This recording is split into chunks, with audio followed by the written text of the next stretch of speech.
आज मी आणि माझी मुलगी तुम्हाला रामनवमी निमित्त पानकम पेय कसं बनवायचं ते सांगणार आहोत.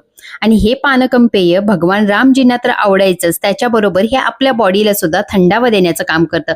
तर उन्हाळ्यात तुम्ही सुद्धा हे पानकम पेय एकदा नक्की बनवा.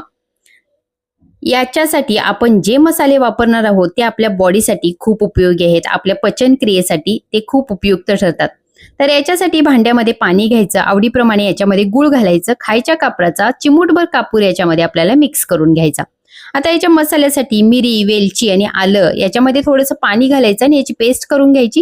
ही पेस्ट सुद्धा आपल्याला गुळाच्या पाण्यामध्ये मिक्स करायची. याच्यामध्ये लिंबू पिळून घ्यायचं, चांगलं मिक्स करायचं. तयार आहे आपलं हे पानकम पेय. आता याच्यामध्ये आपल्याला बर्फाचे काही खडे घालायचे, तुळशीचं पान घालायचं आणि आधी आपण नैवेद्य म्हणून हे देवाला अर्पण करायचं. त्याच्यानंतर प्रसाद म्हणून आपण ग्रहण करायचं.